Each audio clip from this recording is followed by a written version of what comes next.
রান্না এক ধরনের শিল্পকলা বা আর্ট, দুটো তো একই কথা। রান্না করতে কেউ ভালোবাসে, আবার কেউ ভালোবাসে না, কেউ আবার খেতে ভালোবাসে। যাই হোক, যারা খেতে ভালোবাসে তাদের জন্যই হচ্ছে আমি রান্না করি। আমি তো আবার রান্না করতে খুব ভালোবাসি, রান্না করতে আমার ভালোই লাগে। তার মাঝে যদি কেউ একটু প্রশংসা করে রান্নার, তাহলে তার কথাই নেই। একদম রান্না বান্নাতে হচ্ছে আমি এক্সপার্ট। একটু প্রশংসা করলে আরও এক্সপার্ট হয়ে যাই। যাই হোক, আমি নিজে একটু আমার প্রশংসা আমি করে নিলাম, কেউ তো আর করতেছে না, just fun. So hello everyone, আসসালামু আলাইকুম। আশা করছি সবাই ভালো আছেন। আজকে হচ্ছে রুই মাছ রান্না করব, আর হচ্ছে ঢেঁড়স আর আলু দিয়ে ভাজি করব, আর হচ্ছে হলুদ পাতা দিয়ে একটু মরিচ ভর্তা করব। চলুন দেখে নিই।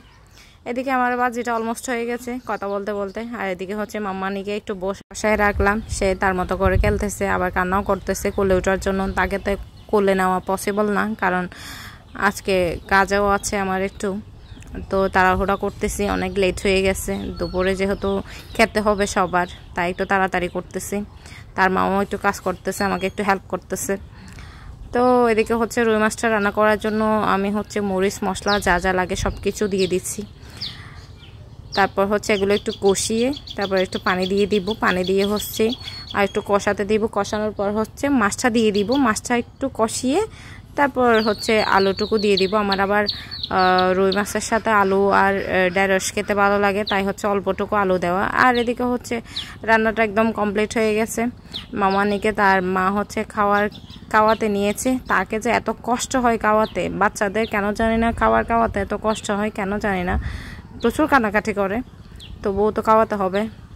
তো এদিকে হচ্ছে মরিচটা ভর্তা করার জন্য হচ্ছে পেঁয়াজ কুচি দিয়ে দিলাম। মরিচটা আগে হচ্ছে একটু সিদ্ধ করে নিয়ে তারপর হচ্ছে কষলে নিলাম। আর এই তো হলুদ পাতার কি অবস্থা দেখেন আমার গাছের, একদম খেতে চিটতে অর্ধেক করে ফেলছি। তো নতুন পাতা আরেকটা গজাইছি, সেটাও হচ্ছে ছিঁড়ে ফেললাম। এই তো সেটাকে হচ্ছে আমি একটু কুচি করে তারপরে একটু লবণ দিয়ে মাখিয়ে নিলাম।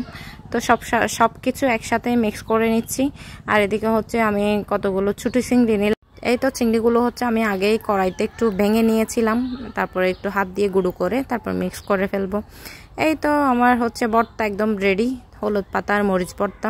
আজকে সব রান্নাবান্না এতটুক। আর এদিকে একটু আয়ানকে নিয়ে দুষ্টুমি করতেছি। তুমি এখানে কি করতেছ? হ্যাঁ, সাঁতার কাটতেছ?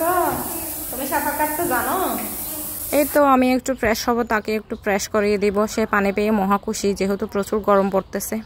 তো আজকের ব্লগ এতটুকু, নেক্সট ব্লগে আবার দেখা হবে। সবাই ভালো থাকবেন, সুস্থ থাকবেন, আল্লাহ হাফেজ।